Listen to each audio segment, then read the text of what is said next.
The problem what I had with this was I pulled the slide back, and this would be enough, right? This is going to be enough to stop it from going.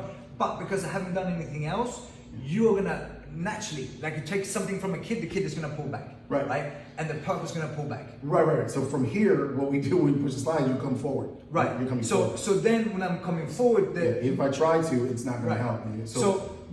And then it doesn't really matter how you grab it, right? As long as I have two hands on the weapon, I can even have one hand. If you push this back and I try to pull it back, you stay with me, and I can't. And then I come forward. And the same thing with Krav Maga. Like the way I teach gun defenses today is different from how I teach it 10 years ago, and that's with Krav Maga. But I've found different ways that work better. So even if it's not like this one that you see people do would work if you practice it long enough. Now there's a lot of risk with it if you miss, if you don't get it, if you don't get out of that.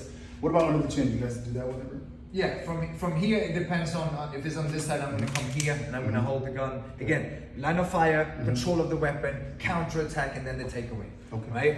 So that part. But when I saw it, and again, maybe it's not because the video is not. What is it people are looking at? They're looking at it from a adversarial perspective versus a training perspective. If you look at it from what it is, which is I'm teaching how to do something. These are attributes, right? So when you see the attribute, which is, let's say you can only get to hold it tight. Yeah. So you push the slide back. Now that's the attribute. So now you see that work. You then the rest of it comes forward.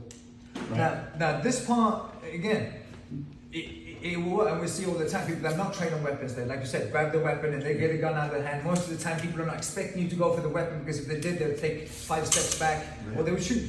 So in that very moment, you know that they're not trying to shoot you. Like you said, they don't expect you to go for the gun, because if they did, they wouldn't be there with the gun in the first place, right? Family's like pushing into your body, take all you have. Right. So that's to show you, so I've seen some SIGs with more play than this, but this one's tight. This is a good model. But even a small amount of pressure in the front disengages the trigger.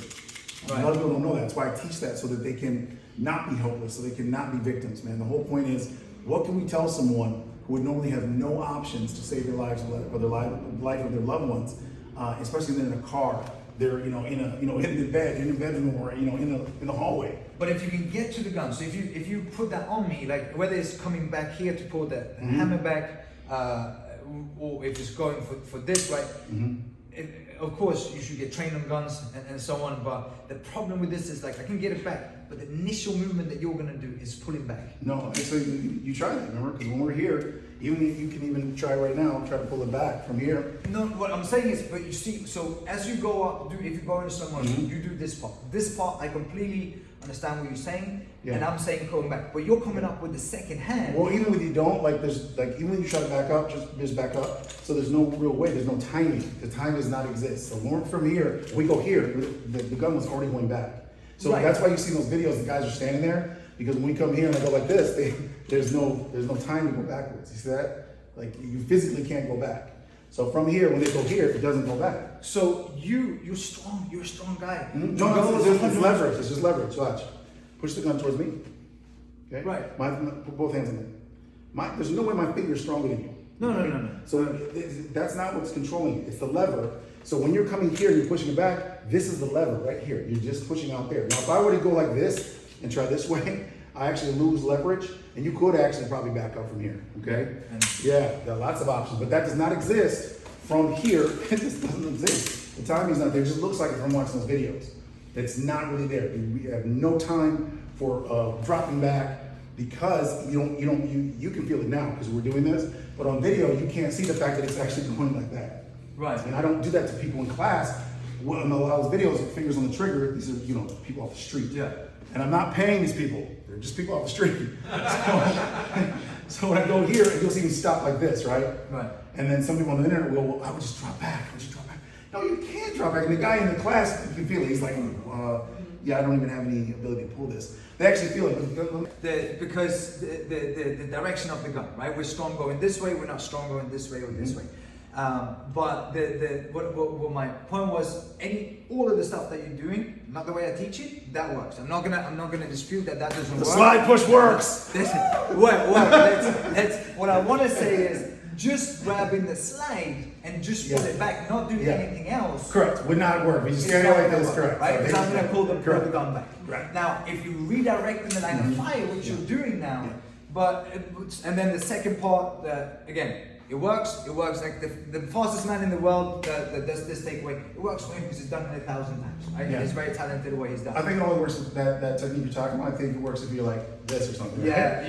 you go here. Yeah, he does the fastest. But it can't be like two hands. I think you can't do it with two hands. Maybe you can. Probably not. I don't know. I don't ascribe to that one, but I Nor can do see I. how it works. So that I just. But even this part, like when you're going up, you're strong. You have such a strong grip. Yeah, but it's leverage. But It's you not only strength. have. No, but you have one hand on the gun. You're out of the line of fire. The control of it you don't have, but you do come up with the second hand. If you don't do that, it still comes out of the hand. So you don't actually have to have that. Because it could be just like the Marine. There was a Marine that was in a gas station. Other ones. So yeah, this part I just want to say, the way I'm seeing it now works. Yeah. The way I saw it in the video when it comes to just It looked putting the different, slide back, that I wouldn't recommend anyone, right? But it looked different on video. I get that.